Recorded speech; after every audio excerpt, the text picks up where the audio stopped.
You ever felt swallowed by the noise of the world, unable to hear your own voice? It's like every direction you turn, there's another demand, another opinion, another judgment pressed against your skin. And slowly, you stop knowing where you end and where others begin. Jung compared this feeling to being trapped inside a broken mirror. You reflect back fragments of everyone else. But when you try to look for your own face, there's nothing whole left. Just pieces. Just noise. And maybe that's why you're here. Because deep down you know there has to be more than this endless echo of other people's expectations. But what if the answer isn't in shouting louder, performing harder, or proving yourself again and again? What if the answer lives in something the world rarely teaches us to value? The ability to be still, to be silent, to listen for the voice within. Carl Jung believed silence wasn't emptiness. It wasn't weakness. It was power. The kind of power that can rewire the way you see yourself and change the way you move through life. Think about it. Every time you rush to fill the silence, to explain yourself, to justify your choices, you give away a piece of your energy. And that energy, your psychic energy, as Jung called it, isn't infinite. When it leaks into arguments that don't matter, explanations that no one asked for, or battles that only feed someone else's ego, you end up drained, restless, and uncertain of who you are. But silence stops the leak. Silence turns energy back inward, where it begins to heal, strengthen, and guide. And here's a question for you. What if silence is not a void but a shield? What if every pause you take is like raising an invisible armor, protecting you from being consumed by the chaos around you? Imagine being in an argument, words flying like knives, and instead of picking one up and throwing it back, you choose silence. You don't abandon yourself. You don't collapse. You simply stand still and firm, and in that stillness, you hold a higher ground. Maybe you've lived long enough to know the pain of saying things you wish you hadn't, words you can't take back, reactions that cost you trust or peace. What would have happened if you had paused, if you had let silence do the talking for you? That moment of restraint isn't weakness. It's mastery. It's the space where the true self, the self hidden behind all the fractured reflections, begins to emerge. Jung understood that silence is not about running from life, but about meeting it with more depth. It's about peeling away the masks we've glued to our faces just to survive, and asking, who am I beneath the noise, beneath the persona, beneath the performance? And once you touch that answer, even for a moment, you'll never see silence the same way again. So let me ask you now, what if silence is your secret weapon? What if the life you've been trying to control with words, explanations, and noise could finally shift by choosing the courage to hold back, to breathe, to wait? What if silence isn't empty at all, but full of everything you've been searching for? And here's the real question that will lead us deeper. What did Jung actually mean when he called silence an invisible weapon? Silence is not passivity. That's the first thing we need to untangle. Jung never saw silence as retreating into nothingness or hiding from a world. He understood silence as psychic energy, a force that gathers itself instead of scattering into endless chatter. Every time you choose not to rush into words, you conserve energy that can then be used to see deeper, to act with clarity, to create something that truly matters. It's not about doing less. It's about doing what is essential, from the core of who you are, instead of the mask you perform. And this is where the persona comes in. Jung described the persona as a social mask we all wear, the role we play to be accepted, respected, or even admired. And let's be honest, most of the noise we create in daily life is to keep that mask from slipping. We talk to fill silences in conversations. We explain to defend choices. We joke to avoid being misunderstood. But underneath all of that noise, something quieter waits, the true self that longs to be heard. Let me tell you a story. There was an executive, always polished, always in command. In meetings, his voice dominated the room. He filled every pause with more words, more instructions, more control. The mask of authority was perfect, but it was also fragile. Then came the collapse, loss of the company, loss of the status, loss of the constant audience for his endless words. Suddenly, there were no rooms to fill, no one left to listen. And in the silence he had always feared, he discovered something he never expected. It was in that silence, not in the boardrooms, not in the applause, that he began to hear his own soul whisper. Think about your own life. How many times have you spoken just to avoid silence? How many times have you thrown words into a room because silence felt too heavy to carry? And how many times did those words cover up the deeper truth you needed to face? The truth that the persona, no matter how convincing, is only a surface. Silence has the power to strip it away. But silence is not always gentle. It doesn't just offer comfort. It confronts. It puts you face to face with the questions you've been avoiding. Who are you when the titles fall away? Who are you when the mask no longer fits? Can you stand the weight of your own thoughts long enough to meet the person behind persona? Silence holds a mirror that words can't blur. And sometimes what we see in that mirror terrifies us. Because in silence, you can't distract yourself with explanations or noise. You have to listen to things you've buried, the feelings you've pushed aside, the longings that never stop knocking. Silence isn't always soft. Sometimes it's the sharpest confrontation of all. And here lies the cliff. What happens when silence stops being a refuge and becomes a direct confrontation with the very things you fear the most? Noise isn't just around you. It lives inside you. The traffic outside, the endless notifications, the constant demands at work or at home are only reflections of a deeper noise. The restless thoughts, the unhealed wounds, the fears you never let yourself face. External noise becomes convenient because it keeps you from hearing the inner storm. You argue in traffic, not because of the car in front of you, but because silence would have forced you to feel the anger you've carried for years. You raise your voice in a relationship, not to solve the problem, but to drown the silence that would have revealed your insecurity. You make impulsive decisions, not because they are wise, but because stillness will expose a loneliness you are afraid to admit. Every noise outside mirrors a noise within, and the more you run from silence, the louder that noise becomes. Jung once wrote, "Who looks outside dreams. Who looks inside awakens." He wasn't telling us to abandon the world, but to recognize that the true shift begins not with the chaos outside, but with the courage to look inward. Silence forces that gaze. When you stop filling the air with words, you can no longer ignore the voice that speaks from within. At first it sounds faint, almost unbearable, like an echo you'd rather not acknowledge. But the longer you sit with it, the more it reveals truths that no distraction can cover. Think about the moments when silence made you uncomfortable. Sitting at the table after an argument, the quiet heavier than any insult. Walking into an empty room where you expected laughter but found none. Lying awake at night, when the world has gone still, and suddenly your thoughts shout louder than any crowd. That's the hidden mechanism Jung understood. The external noise is just camouflage. The real battle is with a silence that forces you to listen to yourself. And here's the trap. When you avoid silence, when you rush to fill it with chatter, screens, or distractions, you're not escaping discomfort. You're amplifying it. The silence you refuse to face grows louder. The whispers of insecurity, regret, or longing become screams. It is like trying to lock a door against the wind.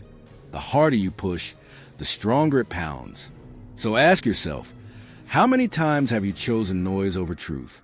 How many times did you argue when you should have listened? How many times did you rush to decide when you should have waited? How many times did you surround yourself with company just to avoid sitting alone with your soul? Silence isn't empty. It's filled with everything you've avoided. And when you finally meet it, the first thing it does is strip away the illusions you've carried. The persona cracks, the shadows stir, and suddenly you see yourself not as you pretend to be, but as you are. That's why silence is both terrifying and liberating. It doesn't let you dream about who you might be. It forces you to awaken to who you are. But here's the loop that cannot be ignored. What happens if you never turn inward? What happens if you keep avoiding the silence that calls your name? The danger is that the silence you resist can become the loudest scream of all, the kind that shatters from within. And that leads us to the question we cannot escape. What is this silent danger that destroys from the inside out? When silence is ignored, it doesn't disappear. It twists and coils inside you, like a rope tightening around your chest. At first, it feels like tension you can manage, a knot you'll deal with later. But as the years pass, that rope pulls tighter. cutting off your breath, suffocating your spirit. You keep painting over the cracks, convincing yourself that if you stay busy enough, loud enough, needed enough, no one will notice the fracture. But paint never fixes what lies beneath. The silence you resist doesn't vanish. It corrodes, slowly eating away at your sense of self until you no longer remember who you are. This is the hidden danger Jung warned about. When you refuse to face silence, it turns into something darker. Anxiety creeps in, not from the outside world, but from the emptiness within. You lie awake at night, unable to rest, haunted by the feeling that something essential is missing. You throw yourself into relationships, achievements, distractions, hoping one more success, one more embrace, one more purchase will finally fill the void. But nothing sticks. The emptiness swallows every attempt because it was never about what you added. It was always about what you avoided. Have you ever felt surrounded by people yet unbearably alone? That is the silence you bury clawing its way back to the surface. You laugh at parties, you speak in meetings, you nod in conversations, but deep down, a question echoes. If I stop performing, would anyone still see me? The persona you built to protect yourself becomes a prison, and the more you rely on it, the harder it becomes to step outside. Jung understood that denying silence is like trying plaster over cracks in a foundation. The house may look fine from the outside, but the structure weakens every day. And when the collapse finally comes, it feels sudden, though it was building all along. That's why the avoidance of silence is not neutral, it's destructive. It isolates you from others, but worse, it isolates you from yourself. But here's the contrast. When you face silence, when you allow yourself to sit in it without rushing to escape, something unexpected happens. The rope begins to loosen. The cracks don't vanish, but you finally see where they are, and that sight becomes a first step toward repair. Instead of anxiety, you start to sense clarity. Instead of emptiness, you begin to touch meaning. Silence, once your enemy, becomes a teacher that whispers what no noise could ever reveal. And this is where Jung's insight turns everything around.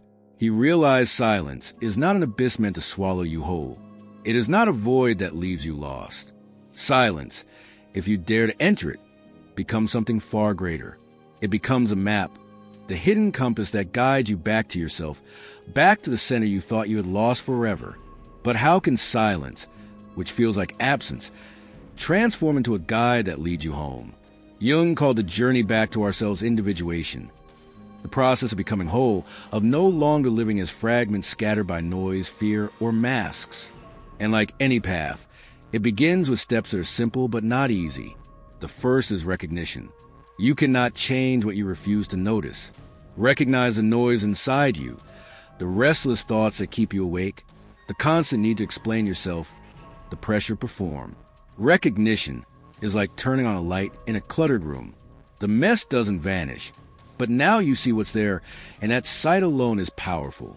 The second step is acceptance. Silence, when you allow it, will pull shadows to the surface. Memories you've avoided, insecurities you've buried, emotions you've numbed. Suddenly they rise, and the temptation is to run. But Jung knew the shadow isn't your enemy. It is part of you, the unclaimed pieces of your own soul. Accepting it doesn't mean liking it. It means admitting it exists, and that honesty is what dissolves its power to control you from the dark. The third step is integration. Once the noise and the shadow are seen, they must be welcomed into consciousness. That doesn't mean letting anger or fear run your life, but listening to what they're trying to teach. Anger might reveal where boundaries are missing. Fear might expose where courage is needed. Sadness might show you where love is still alive. Integration is gathering the broken mirror shards and realizing they belong to the same whole. The fourth step is clarity. When recognition, acceptance, and integration take root, silence shifts. It no longer feels like emptiness. It feels like grounding. From this clarity, you begin to live differently. You speak less, but with more weight. You pause before reacting, and that pause saves you from regret.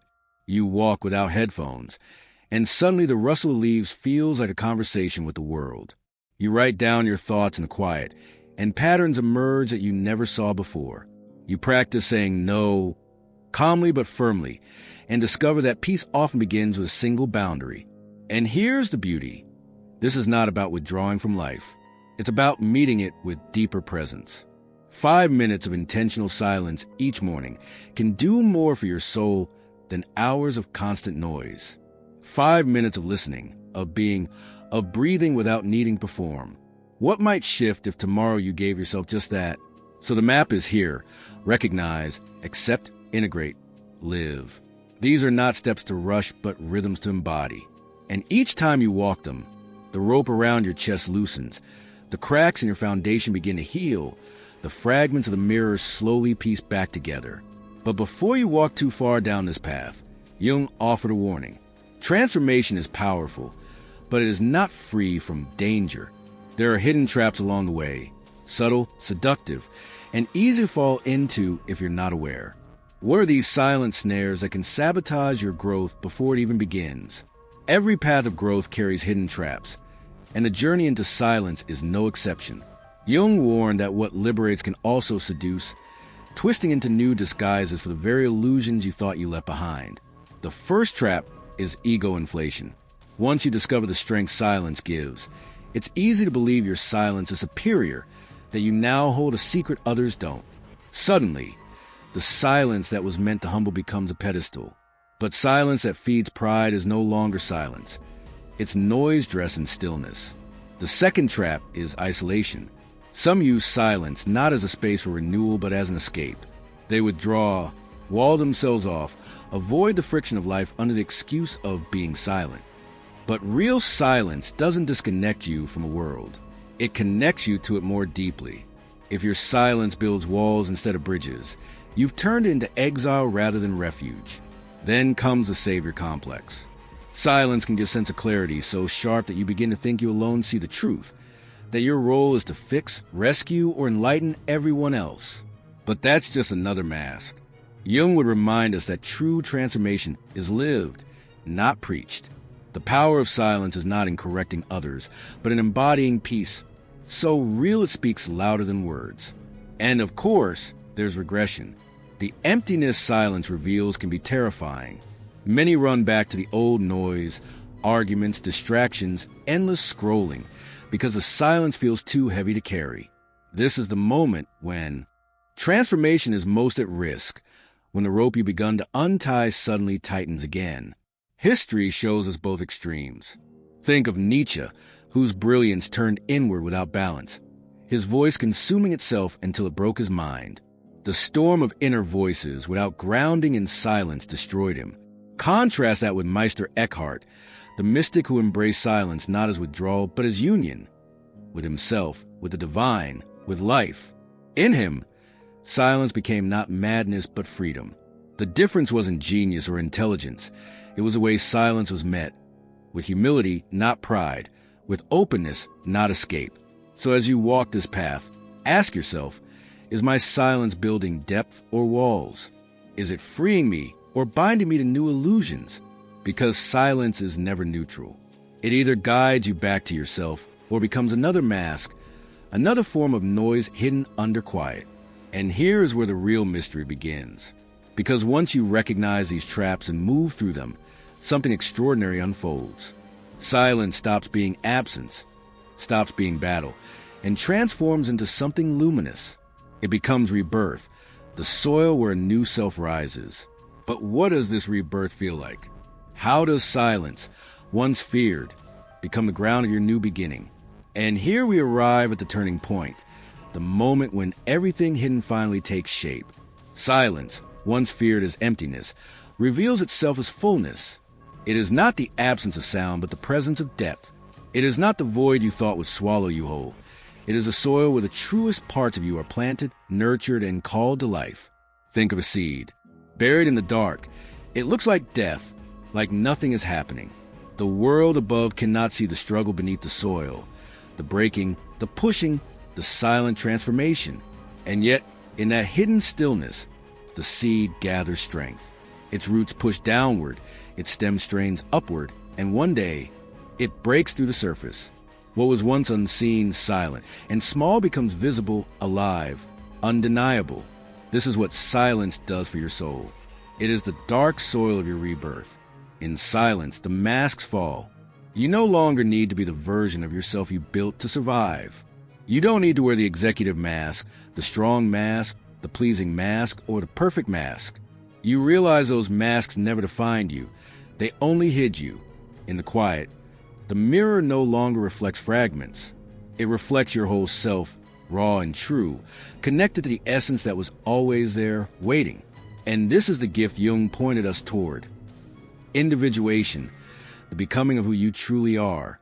Silence is not retreat. Silence is return. It is returning to the center you thought you lost, to the clarity you thought was gone, to the strength that was buried under noise. It is the place where your soul finally breathes without permission, where you can listen and know that you are more than enough. So when the world tells you silence is weakness, remember the seed. When your mind says silence is emptiness, remember the soil. When your fear says silence is too heavy, remember the moment of breakthrough. Because silence does not erase you, it awakens you. No silence, no rebirth. No stillness, no clarity. No pause, no transformation. That is why this moment matters, why this choice is urgent. Your life is waiting not for more noise, but for the courage to be still. And if one sentence could stay with you after this journey, let it be this. No silence. You find a voice the world cannot silence. Now, I want to leave you with something practical, something alive. Write in the comments, I choose my peace. Declare it. Let it anchor you. Let it remind you that this silence is not emptiness. It is your strongest weapon. And if this message touched you, share it with someone who needs to be reminded that silence can be their shield, their soil, their rebirth. Stay with me for the next video, where we will explore another powerful secret of Jungian psychology and how it can reshape the way you see yourself and the world around you.